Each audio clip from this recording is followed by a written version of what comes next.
Hi there, I am Bethany London, founder of healthAddiKt and the Mainstream Mission, where we are taking the alternative out of alternative care.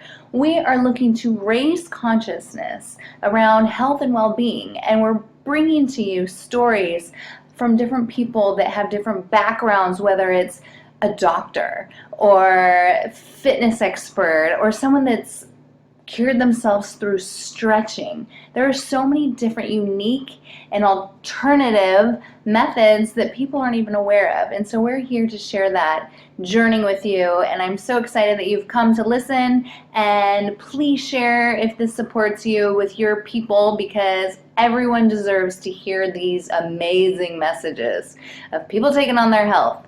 So thank you again. All right, I am so excited to be here for healthAddiKt. I'm Bethany London, and I'm here with co-founder Tessie Tracy. Hello. And a doctor, a Western medicine practitioner. Her name is Dr. Aunna Pourang. I'm super excited to have her with us today. And yeah, I would like to first start off with, what did you want to be as a child? Actually, I wanted to be a doctor. You wanted to be a doctor. Yes, since I was 9, my dad took me to work. He works in the medical setting. He has a PhD in medical physics, and he always promoted higher education. And then I went to the hospital with him one day, and I was just like, I could see myself doing this. And I always had a passion for bio and the sciences, and then it happened. Voila. Yes. So you just knew that was going to be what Yes. you were going to do. Yes. The feeling I have of being a healer now is the same feeling I had when I was 9 years old. Oh my God. Yeah. Wow. Talk about a calling. Yeah, definitely a calling, for sure. Yeah, I would say you're in alignment with your purpose. Definitely. So what I want to know is a little bit about your path and seeing your dad as a PhD, and then what it looked like for you when you also started incorporating the integrative medicine. Sure, and that goes along with this whole calling of a healer. I got accepted to med school when I was 19.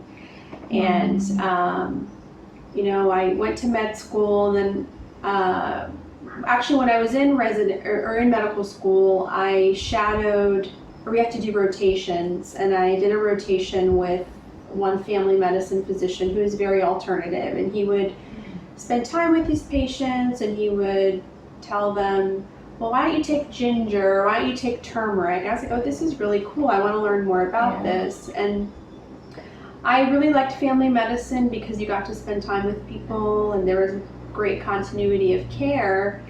And then I became a resident, and I was like, okay, this is not what I signed up for. There's an element of, stress with any type of training in medicine, and especially, as a resident when you're working really long hours. But I started to see patients in my clinic that I was taking care of, and I would be telling them, okay, well, take this pill or do this, and these are all things that I've been taught to implement, and they're scientifically based, but nobody was really getting any better, and I couldn't understand why. And at that time, I had some personal things going on. I really just kind of hit a rock bottom moment, and I said, I need to stop feeling so burnt out, so stressed out. And I used to be angry all the time, super stressed out, anxious, hit rock bottom, and I said, God, please, I just want to find happiness. And my whole world changed. I started to meditate. I started reading Louise Hay's books. Yes. Yeah, and started learning about the importance of positive thinking, and I had a healing shift within me.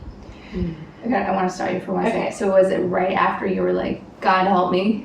Yeah, it was actually. Wow. Yeah, and I mean, it's been a process, the healing process, but so this is kind of a long answer to your question, but basically what happened was as I started to take care of myself, I realized, okay, there's a lot of deeper causes to the way I'm feeling and why I'm so stressed out all the time, and just, what's causing everything to go on in my life that I don't really like.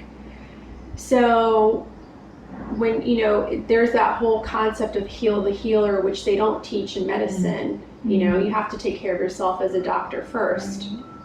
So I started taking care of myself, started healing, inside and out. And I started seeing people more holistically and more spiritually in ways I hadn't before. And I was able to do that because I was able to do that with myself. Right. And then I started to see, okay, whoa, like you're coming in with diabetes, but this pill is only scratching the surface of what's going on with your diabetes. Yeah.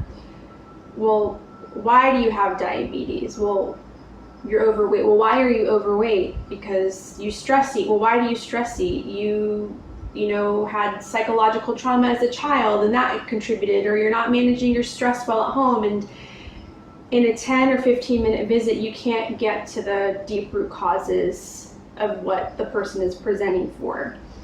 So once I started to do that, I started to see the lasting changes. Okay, this is why I was meant to be a doctor, to actually make people better, not keep them in this continuity of being sick. So, the way just putting like a Band-Aid on exactly the bullet hole. Exactly. And so, the way the insurance system is set up is the more patients you see, that's how you get paid, by the more patients that you see.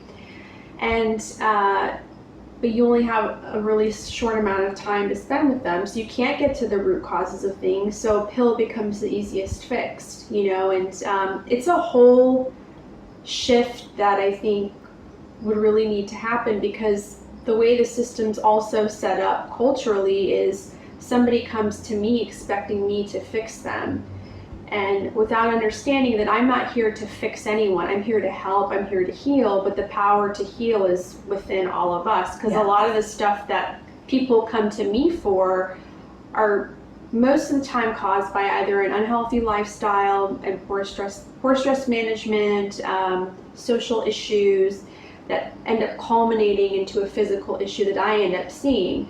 So if you can get people to understand that and make those changes, that's where the healing comes in. That's what I'm here to help with. I'm actually, I think Western medicine is great for the Band-Aids. We need the Band-Aids, but to facilitate, wholeness, we need to address the whole person, the mind and the body and the spirit. So I had that whole shift go on within me, and I was like, okay, because there was a point where I was like, I want to quit medicine. This is not what I was meant to do.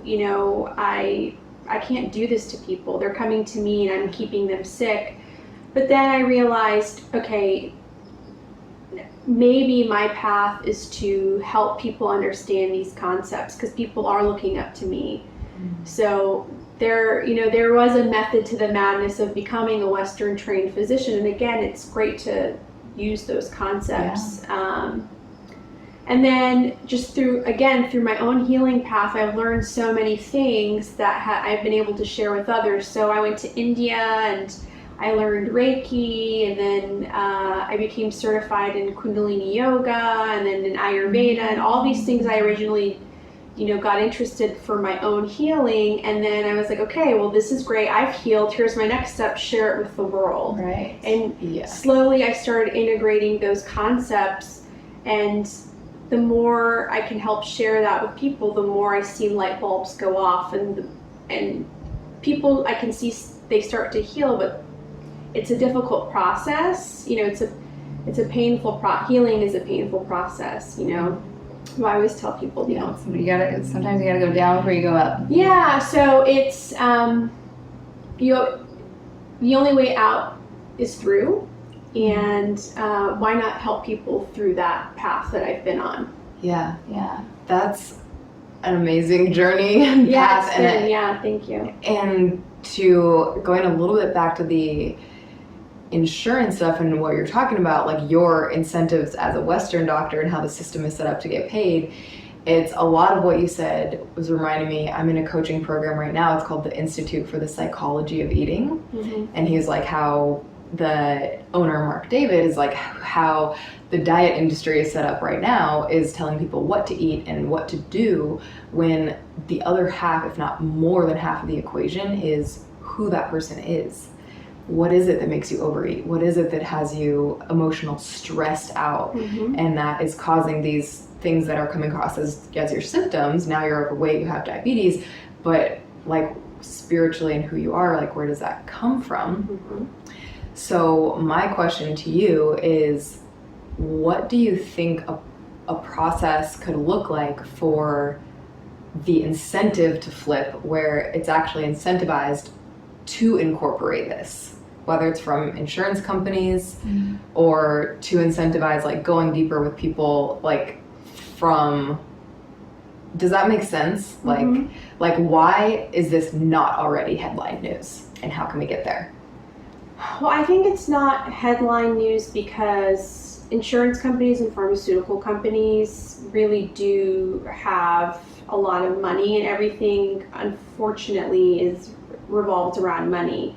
So there's a lot of politics involved, which I won't get into. And I think unless something is profitable, then people aren't going to head in that direction. We're not a prevention, wellness care, healthcare system. We are a disease care, let's manage your acute issues as they come system. React. Exactly. And integrative medicine basically has been proven to help with this chronic disease epidemic that we have, because greater than 50% of, or actually the most common diseases in America are the most costly, but they're the most preventable. So there is a lot of profit that comes from taking care of people who've gotten to the point where they're so sick.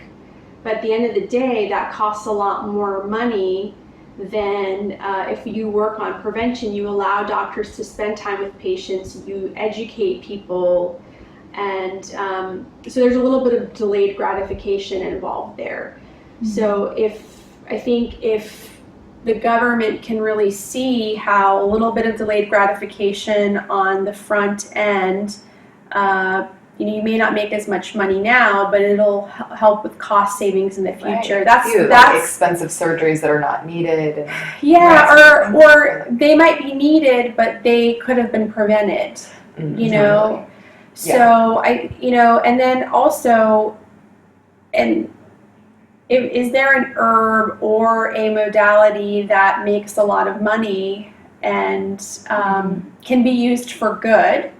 Right. And somebody invests in that, and then it goes somewhere. So I think it's it's a cultural shift that needs to happen. There's so much that's involved in it, but I think it's people who, it's up to individuals too, whether it be the patient or the physician, to understand the importance of it and implement it in their own lives. So if it just takes one person, one small match, and then all the candles start lighting up, and it slowly starts to happen. And I think it's happening. I mean, we're sitting here. We're sitting here today, so it's slowly happening. Right. So I think it takes bringing awareness to it, which we're sitting here doing today. That's one step.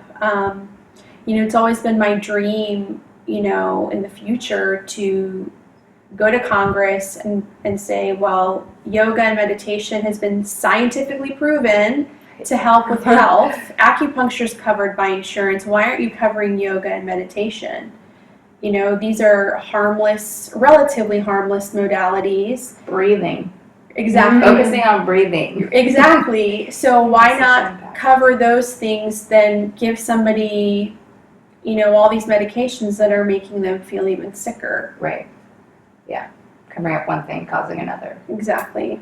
So I'm curious about herbs. So you were talking about herbs earlier, and then there, of course, is always prescriptions. But as a Western medicine doctor, I feel like sometimes that's like the last thing that a doctor would talk about. Do you share that with your clients? Like, oh, you might want to try adding turmeric to your diet for inflammation. Yeah, it really just depends on what the person comes in for. So one thing, I try to stress to people is whether it's a pill that's prescribed or an herb, it's still a Band-Aid to some extent. It's or I wouldn't say a Band-Aid, but it's a tool. So it's not the end all be all solution. A lot of people are like, well, I don't like pharmaceuticals, so I'm just going to take the herb, but then they're not working on their diet and their lifestyle and the stress management. And then you have people doing the same exact thing with the pill. They want the pill, but they don't want to do anything else to help them. Right. So, and while everything that helps people isn't necessarily scientifically proven, there are some things out there that we don't know if it's harmful or not. So as a physician, I have to do what's right for a patient.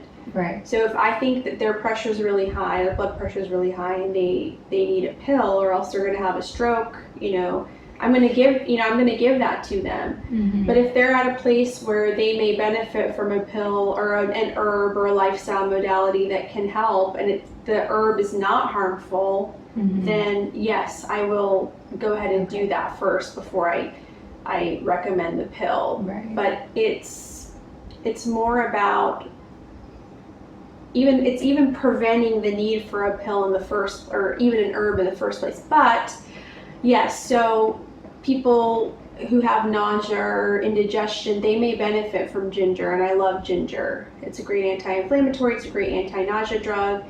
Turmeric's great, and if it's appropriate for someone, then I will recommend it. Right. It's just, and that's a great thing about integrative medicine. It's not this Western cookie cutter approach. Yeah. It's you're looking at the person, what's the best thing for you, and I'm going to do it because I have time to spend with you. I have time to address your mind, body, and spirit, and your lifestyle, and your psychosocial issues.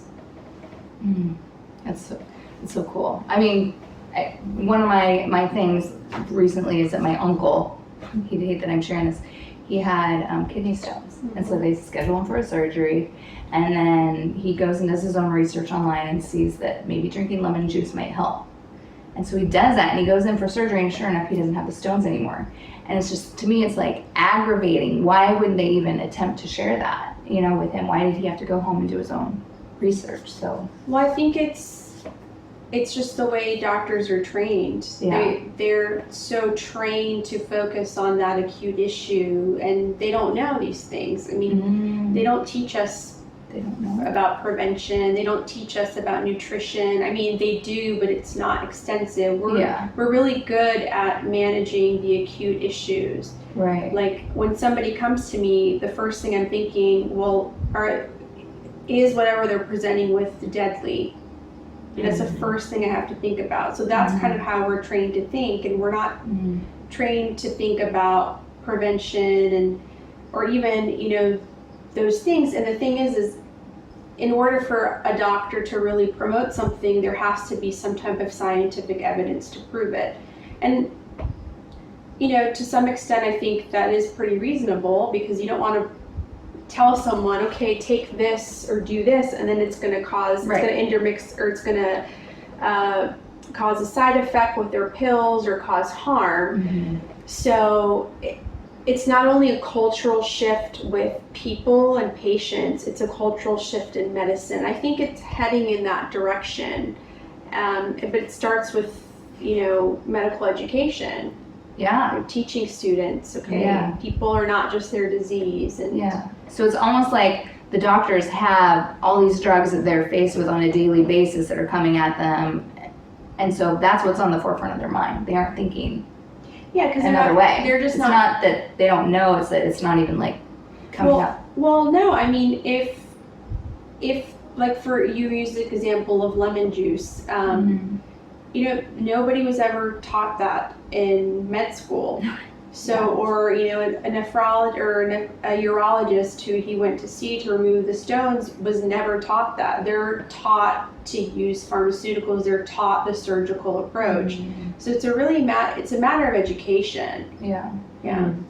So for everyone watching this, whether they are like a health practitioner or someone that's maybe suffering from some symptoms and they haven't ever tried a different approach other than the Western medicine or the pill or just treating the symptom, what is your recommendation for like finding and what's now considered an alternative method? Or like if I have indigestion or fatigue, like is there a way that you would recommend finding like a holistic practitioner in my area, like just Googling that? Or what's a way that people can get started or experiment with this?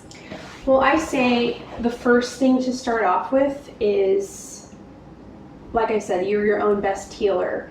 So really get in touch with yourself. What could I be doing that could be contributing to this? Is the basics. Am I sleeping well? Am I managing my stress? Am I eating healthy?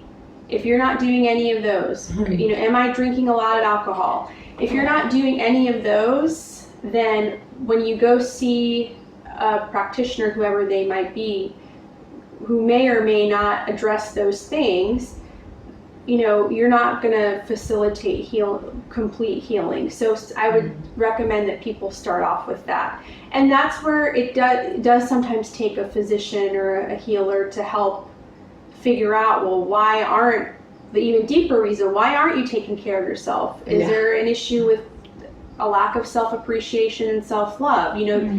There's so much that's there.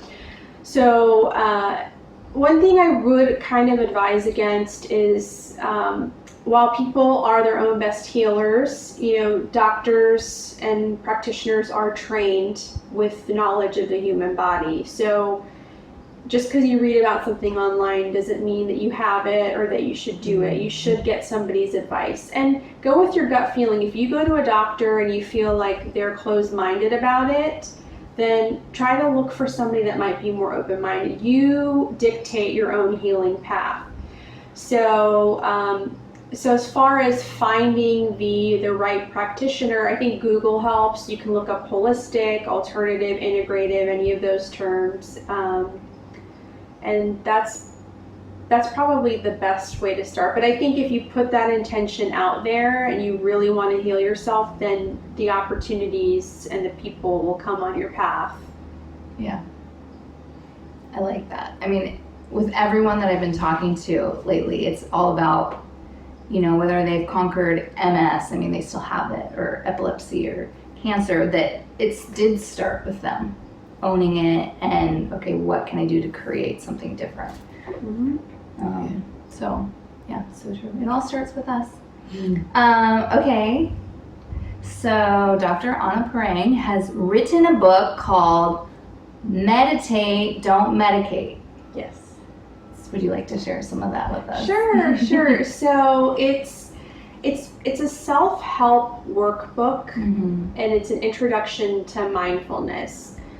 It's divided in 14 days because the rest of the title is a 14-day journey to letting go and finding yourself. And basically, a lot of us just go through the motions of life. Yeah. Just so, automatic mode. Yes. And we don't realize the thoughts that we're thinking, our passions, our desires, the subconscious things that are, causing us stress, what we're eating, how much we're eating. We're just always on the go. So sometimes it just takes, we can't change things if we don't know about them. So sometimes it just takes sitting back and finding out more about yourself. So I basically ask the reader questions to do a little soul searching. And then I teach a few modalities like, meditation, letting go of emotions, forgiveness, little concepts that actually I learned that have helped keep me balanced and keep me healthy. So, and I still go back and look through the book and I'm like, oh, I need to practice this. Oh yeah, that. I totally do that too. Yeah. I knew that. We teach best what we most need to learn. It's sometimes. very true. It's very true. So it's basically, I just ask the reader to spend 14 days, an hour to an hour and a half per day for yourself. The little delayed gratification goes a long way, and just see what you learn about yourself and what you can do to help change your life. So I love it. Yeah. And then going to like meditation practices. Well, the reason I named the book Meditate, Don't Medicate is not because I don't think people should be on medication. I do think that there is a place for medication, but before going to that Band-Aid, what can you find out within you? Right.